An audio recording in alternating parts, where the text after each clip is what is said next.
हमारे बीच में प्रभारी मंत्री महोदय माननीय ओम प्रकाश जी सकलेचा, माननीय सांसद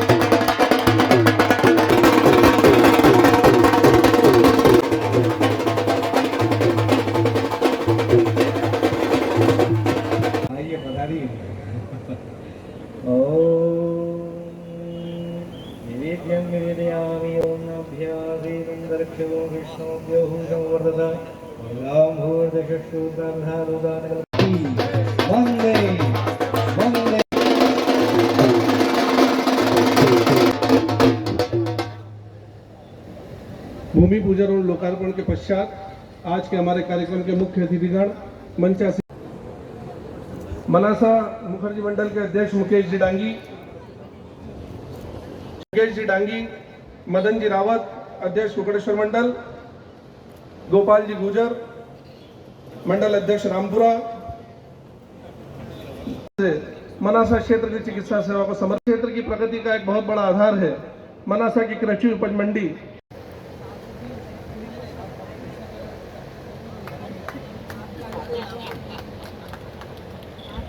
माननीय प्रभारी मंत्री जी और सांसद जी का स्वागत माननीय विधायक नीमच जिले के माननीय जिलाध्यक्ष भैया इधर देखो मैं देखो फोटो फोटो फोटो। अब मैं स्वागत के लिए कार्यक्रम का स्वागत करें।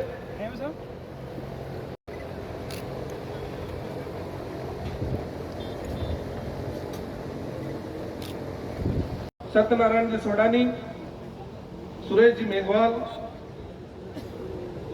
दीपक जी मर्चिया, कैलाश जी देवड़ा, सत्यनारायण जी मंडवारिया। मां सरस्वती को नमन करते हुए हमारी आदरणीय सुश्री उषा ठाकुर जी के लिए जोरदार तालियां इस मंच से, क्योंकि यही कोविड सेंटर था। एक जर्जर भवन को हमने जैसे तैसे दुरुस्त करके यहाँ कोविड सेंटर चालू किया। ताकत थी हमारी प्रभारी कि हमने उस कोविड की लड़ाई को एक छोटी सी जगह से लड़ा, और जिस तहसील की हालत बिगड़ गई थी कोविड को लेकर, बहुत चिंता का विषय था कि हम कहां से व्यवस्था करें दवाइयों की, कहां से व्यवस्था करें ऑक्सीजन की। तो मध्य प्रदेश का पहला ऑक्सीजन प्लांट भी यही लगा था। 28 दिन के अंदर हमारा ऑक्सीजन प्लांट चालू हो गया। विधायक निधि तो दी, पर मनासा के दानदाताओं ने एक रात में 24 घंटे के अंदर 35 लाख रुपया इकट्ठा करके दिया। एक बार मनासा की जनता के लिए ताली बजाएं। निश्चित रूप से बहुत विलक्षण क्षण था वो, जब एक आवाज में लोगों ने इतना पैसा निकाल के दिया कि ऑक्सीजन प्लांट तुरंत लाओ, जहां मिल जाए वहां से लाओ। पत्रकारों की बराबर भूमिका रही हो इसमें, ऐसा नहीं, मैं नहीं कह रहा हूं। पत्रकारों ने भी बहुत पुरजोर मांग करी थी कि ऑक्सीजन प्लांट होना चाहिए, पर इनको भी कल्पना नहीं थी। बीच में तो कुछ पत्रकार बंधु मजाक भी उड़ाने लग गए थे कि 28 दिन में 1 महीने में कोई प्लांट लगता है क्या यार? लोग ऑर्डर नहीं कर पाते घर में वॉशिंग मशीन का, लोग वैक्यूम क्लीनर खरीदते जाते हैं, महीने महीने भर तक घूमते हैं, दुकानों के चक्कर लगाते हैं। हमने 28 दिन में उस प्लांट का ऑर्डर करके पेमेंट कर दिया, प्लांट फिट कर दिया, चालू कर दिया, उद्घाटन करा दिया, माननीय मुख्यमंत्री जी से लोकार्पण करा दिया।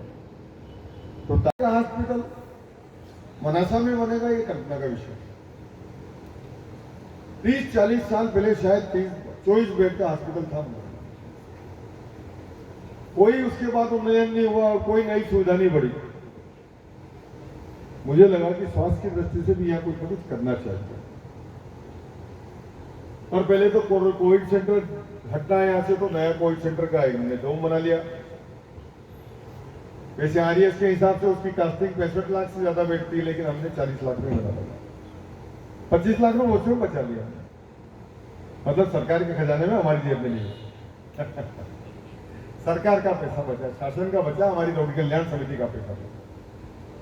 हमने पैसे का दुरुपयोग नहीं होने दिया। जब आप देखेंगे उस डोम का निरीक्षण करेंगे तो आपको लगेगा कि वास्तव में कोई चमत्कार ही हुआ है यहाँ पे, इतने कम पैसे में काम नहीं हो सकता, लेकिन हमने किया क्योंकि पैसा जनता का है। सरकार का पैसा भी तो जनता का पैसा है, उसका दुरुपयोग नहीं होना चाहिए। उसका सदुपयोग होना चाहिए हमेशा। और मैं लगातार यही कोशिश करता हूँ। आज मरासा हॉस्पिटल में 3,000 रुपए की जांच 300 रुपए में होती है। अच्छा, मैं वीडियो देख रहा था एक कांग्रेस के नेता का, ये चुनावी वादे हैं, ये चुनाव की घोषणाएं हैं। हम आज शिलान्यास करने आए इस डोम का, इस हॉस्पिटल का 20 करोड़ का। उसका सरिया पहले ही आ गया और सामान की सब तैयारी हो गई है, कल काम शुरू हो जाएगा। पगार और फैमिली पुनर् काम भूमि पूजन करके आए। दिनेश भैया आप तो थे यहाँ, है ना? 1 महीने में डैम कंप्लीट हो जाएंगे। सांसद जी आप भी वहां थे, माननीय सांसद। वो पगारा और फैमिली जिसका आपने भूमि पूजन किया, वो अगले 1 महीने में तैयार हो जाएंगे और बारिश में पानी भरने को तैयार होगा। आप कल्पना कर सकते हैं कि काम की स्पीड क्या है। 6 करोड़ का डैम पगारा 2.5 महीने में कंप्लीट हो जाएगा। 2 करोड़ का सेमी पुनर् का डैम 1.5 महीने में कंप्लीट हो जाएगा। काम की चाल ऐसी बनती है, लोग विचार करते रहते हैं। ये सब कांग्रेस के समय की बातें थी जब घोषणाएं होती थी, और ये कब पूरी होगी पता किसी को नहीं होता। 40 साल में भी वो काम नहीं हुए जो कांग्रेस ने घोषणा करी थी। वैसे काम तो कोई नहीं हुए कांग्रेस में। 60 साल पहले जब सरकार में आए थे, नेहरू जी ने घोषणा करी थी अनिवार्य शिक्षा लागू कर दो।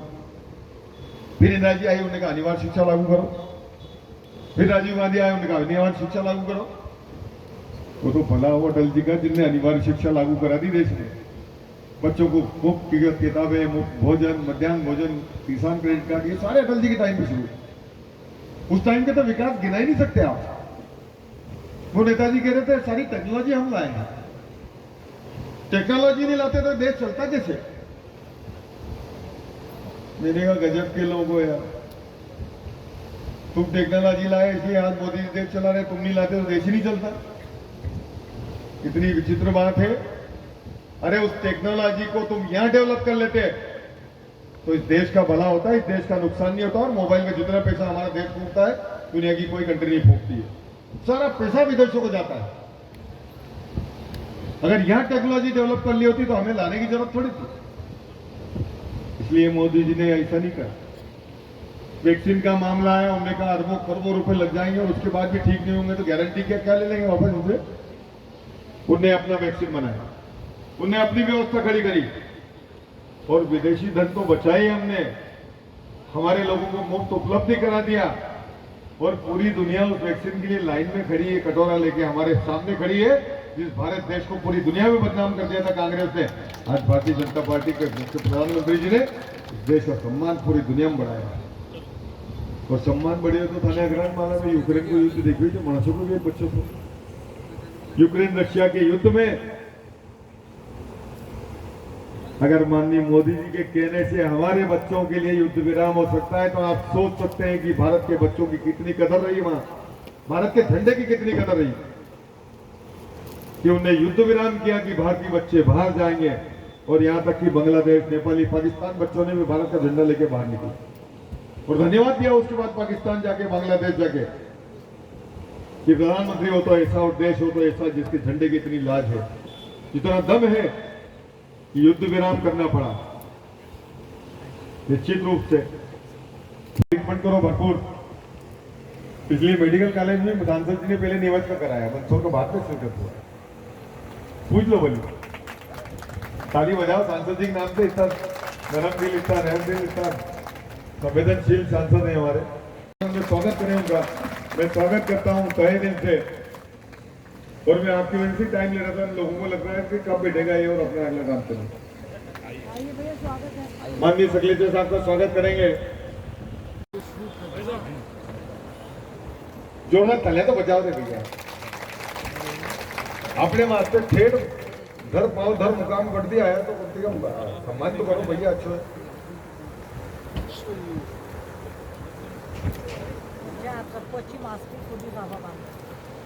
और उस योजना में हम तीनों विधायक और उसकी स्वीकृति आप करके सूचित करेंगे तो कम से कम टेंडर जल्दी लग जाएंगे उस योजना के। क्योंकि नीमच के भी बड़ी प्रतीक्षा है। दिलीप भैया को 28 गांव उनके हैं, 9-10 गांव ओम जी भाई साहब के इसमें जावद में, और मनासा तहसील तो पूरी है। आपकी मंत्रियों की कृपा हो जाएगी तो टाइम से वो कार्यक्रम था उसको छोड़ के ये टाइम से यहाँ पहुंचे। सांसद जी के साथ भी यही कुछ हुआ उनको भी अपने सारे कार्यक्रम छोड़ के आना पड़ा। और मेरे जितने अतिथि हो, दिलीप भैया तो मेरे बड़े भाई हैं, उनको तो मैं जब चाहूँ तब ले आ सकता हूँ, तो उनने सर हाँ भरी।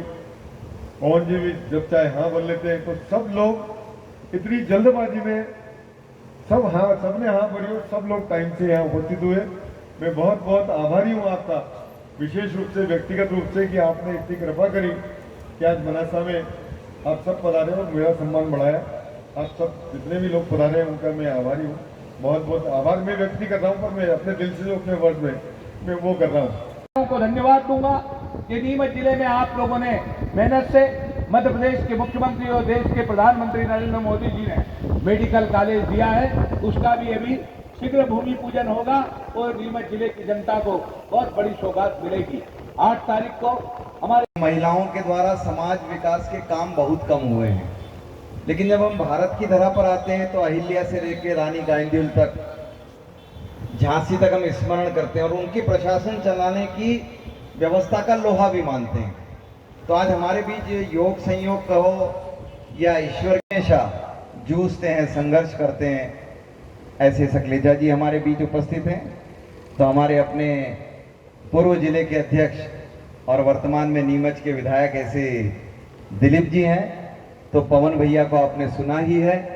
मंच पर हमारे पुष्कर भाई हैं, हमारे बंशीलाल जी हैं, दादा गंगाराम जी हैं, मंडल अध्यक्ष जी हैं, और जिन्हें मैं सबसे ज़्यादा स्नेह करता हूँ, या यूं कह दे कि जिनका आशीर्वाद लेके मैं कक्षा तीसरी चौथी में जिनसे पढ़ लिया हूँ गणित, ऐसे सम्मानी हमारे दिनेश जी भाई साहब भी यहाँ बैठे हैं। बहुत आदर से मैं उन्हें भी नमस्कार करता हूँ। जिले के सक्रिय ऊर्जावान कलेक्टर, एसपी सब यहाँ उपस्थित हैं और बड़ी संख्या में आप नागरिक बंधुओं, माता बहनों, पत्रकार साथियों। देखिए, मुझे बहुत ज़्यादा कहना नहीं है, लेकिन एक बात मैं बहुत स्पष्ट रूप से जानता हूँ कि नरेंद्र मोदी जी जब प्रधानमंत्री बने देश के, तब उनके मन में एक कसक थी कि राज्यों को विकास के लिए बजटीय आधार को मजबूती प्रदान करना, क्योंकि वो एक प्रदेश के मुख्यमंत्री रहे थे और उस समय दौर था, डिबेट था। मैं योग संयोग से देश के राष्ट्रपति पवन मुखर्जी के साथ चाइना था, उनके हमारे भी कुछ संवाद थे उस सब्जेक्ट पर, लेकिन मोदी जी दृढ़ थे और उन्होंने भारतीय राजनीति में एक क्रांतिकारी परिवर्तन किया। और जिस तरीके से आयोग सिफारिश करके और राज्यों को अनुदान देता है, वो 32% था, उसे बढ़ाकर 42% किया। जम्मू कश्मीर बनने के बाद लद्दाख लेह की आवश्यकताओं के लिए 1% ट्रांसफर हुआ और आज 41% राशियां केंद्र से राज्यों को सीधे मिलती है। इसके अतिरिक्त कार्य योजनाएं अलग से आती है। जब बजटीय ढांचा ही नहीं है आपके पास, तो आप बातें कितनी ही कर लो। परिणाम कारक देश की स्थिति लाने के लिए बजटीय स्ट्रक्चर में आपकी मजबूत पकड़ होना आवश्यक है। मैं जब 2014 में सांसद बना तो 13,90,000 करोड़ का कुल रेवेन्यू था। मैं अपनी हर सभा में ये बात अभी रिपीट कर रहा हूं। आज जब हम 7 साल के बाद आज देश अपना बजट लेकर आता है, निर्मला सीतारमण एक ऐसी बहन जो समर्पित भाव से वित्त की व्यवस्थाओं में जुटी है, उन्होंने अगर देश का बजट पारित किया तो जो देश 13,90,000 करोड़ के रेवेन्यू पर खड़ा था, वो इस वर्ष 39,50,000 करोड़ के विशाल बजट के साथ दुनिया के सामने अपने आप को प्रस्तुत करता है। कोई घर, कोई व्यवस्था, कोई सिस्टम ये परिवर्तन नहीं कर सकता है। और मैं चुनौती देकर इस बात को कहता हूं कि इन 7 सालों में ये इंडियन हिस्ट्री है, हमने कोई कर लगाया ही नहीं है साहब, हमने कोई कर लगाया ही नहीं है। ये चुनौती पूर्वक मैं कहता हूं। हमने आयकर की दरों में सुधार किया, कमी किया है। हमने 16 करों को समाप्त करके कर को समेकित किया है जीएसटी के रूप में, और हमने वैश्विक बाजार को मजबूत कर दिया है कि आप भारत के साथ साझा समझौता करिए। दुनिया में उत्पादन करने वाली श्रेणियां आज भारत में उत्पादन करती है। हमने make in India, make by India और मैक फॉर इंडिया की तर्ज पर पूरी पृथ्वी के उत्पादन को भारत के लिए करने में हम सफल हुए हैं। और उसी का परिणाम है कि भारतीय सेना आज दुनिया के सबसे बड़े रिफॉर्म पर खड़ी है। आज एक आदर्श स्थिति है, दुनिया में सबसे बड़ा रिफॉर्म चल रहा है भारतीय सेना में। हमने सेना का एकीकरण किया है। सीडीएस रावत सर के नेतृत्व में मेरे निजी ताल्लुकात रावत सर से रहे हैं। मैं उनके अंदर की गहराइयों को जानता हूं। देश के लिए समर्पण करने की कितनी चेष्टाएं एक व्यक्ति अपने शरीर में समाहित करके काम कर सकता है, रावत सर ने वो आदर्श उदाहरण देश के सामने रखा है। भारतीय सेनाओं का एकीकरण, तीनों सेनाएं एक नेतृत्व में आगे चलेगी, इतना ही नहीं रुकते हम, हमारा लक्ष्य लेकर चल रहे हैं कि 2030 तक दुनिया के अगर 3 युद्ध भी एक साथ झेलने पड़े, पाकिस्तान लड़ेगा तो भी, चाइना लड़ेगा तो भी, और दुनिया की ओर कोई ताकत आकर खड़ी होगी तो भारतीय सेनाएं 3 युद्ध एक साथ लड़ेगी, साधनों का बंटवारा किए बिना पृथक पृथक युद्ध लड़ने के लिए अपने आप को समर्पित करके आगे बढ़ेगी। रहती है मेरे पास, कुछ बड़ा काम बताओ, उसको करने की कोशिश करेंगे। तो जब हमने पेयजल के बड़े प्रोजेक्ट पर काम शुरू किया, लोग हंसते थे, लोग कहते थे, मुझे ही लिखते थे कि सांसद तो जापान अमेरिका की बात करता है। मेरा प्रयास था कि मैं जायका में जाकर जापान से उस प्रोजेक्ट को मंजूर कराने की पहल करके आगे बढ़ जाऊं, चंबल के पानी को घर घर में पेयजल के लिए लाकर खड़ा कर दूं।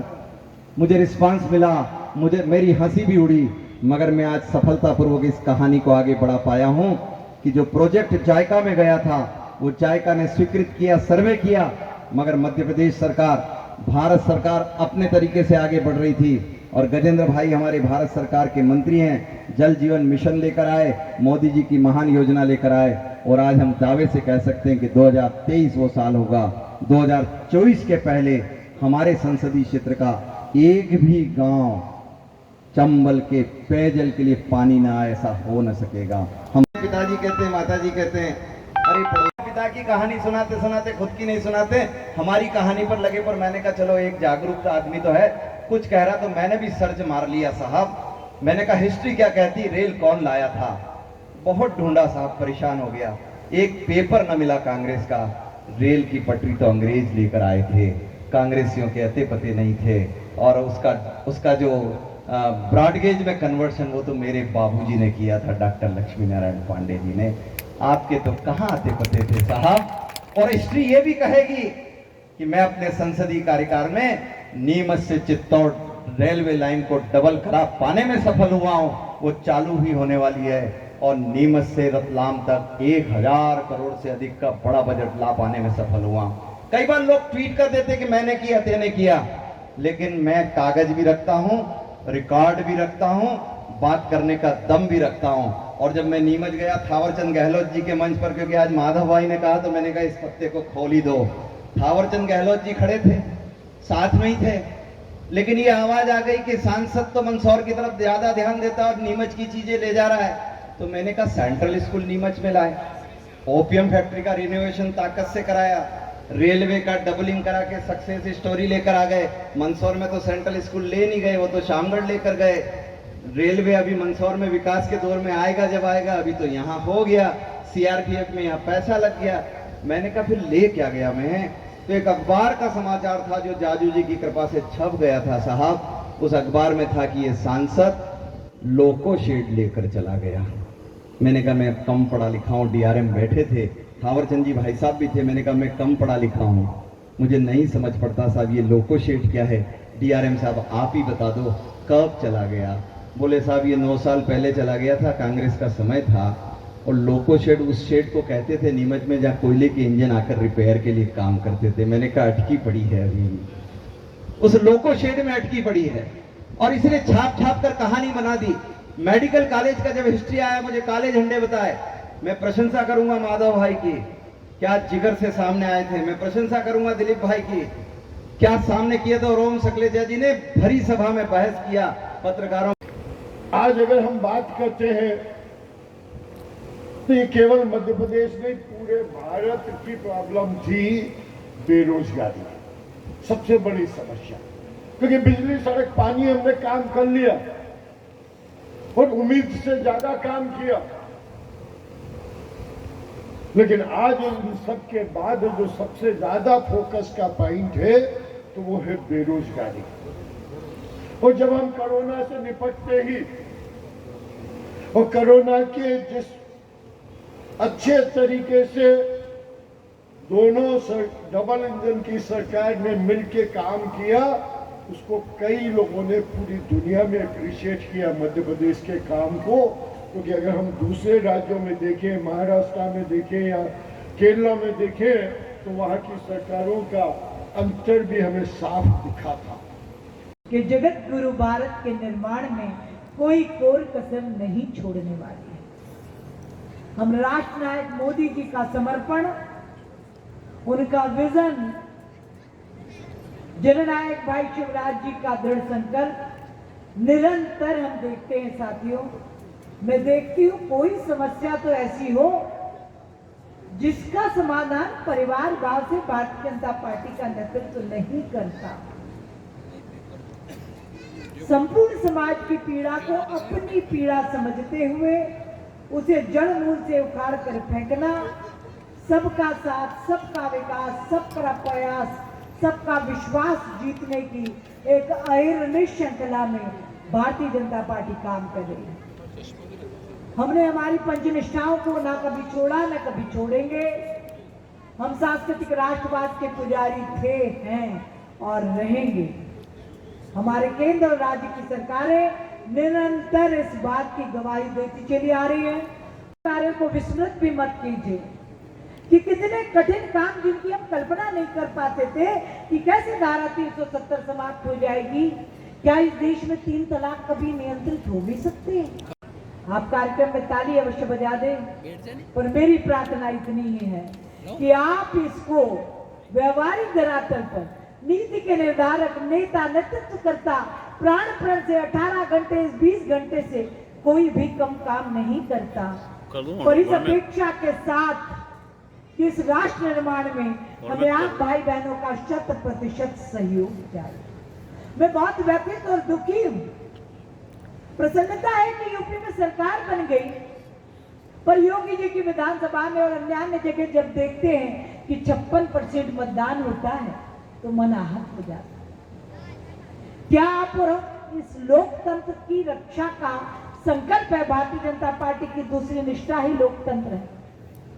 क्या हम लोकतंत्र की प्रार्थना करना चाहते हैं? मैं बहन हूँ, बेटी हूँ, अधिकार है मुझे, जो मांगू वो मुझे मिलता है, मैं जानती हूँ। मैं आपसे हाथ जोड़कर प्रार्थना करती हूँ साथियों, चुनाव कोई सा भी हो, 100% मतदान अपने इष्ट मित्र जन परिवार सबका होना चाहिए। ये प्रतिज्ञा कर लो। यदि भारत माता के प्रति थोड़ा सा भी स्नेह और प्रेम है, यदि आप उसके ऋणी हो तो, और ऋणी होना ही पड़ेगा, उसी के अन्न जलवायु से आप पोषित हुए, कैसे 100% मतदान करके राष्ट्र निर्माण के सहायक आप नहीं बने? मैंने तो दूसरे ही दिन से, क्योंकि आप सबने विभाग भी मुझे ऐसे ही सौंपा है, श्रद्धेय मंच को बताना चाहती हूँ कि आप और हम सब स्वाधीन देश में रह सकें। तो मेरी प्रार्थना है इस आजादी के 75वें वर्ष में आप जितने लोग यहाँ बैठे हैं, अपने घरों की बैठक में मुख्य स्थान पर किसी न किसी क्रांतिकारक का चित्र आप जरूर लगाना। ये हमारा नैतिक दायित्व है, राष्ट्रीय दायित्व है। ये वो महाबलिदानी लोग हैं जिन्होंने कोई सौदा नहीं किया, अपने स्वार्थ की सिद्धि के लिए कुछ नहीं किया, सब कुछ नछावर किया तो इस देश की आजादी के लिए। और आज और आप और हम इस स्वाधीन देश में सम्मान के साथ जी रहे हैं। माता की नहीं पहुंची आवाज, भादवा माता तक भी नहीं गई। हमें जगत भारत माता की जय हिंद।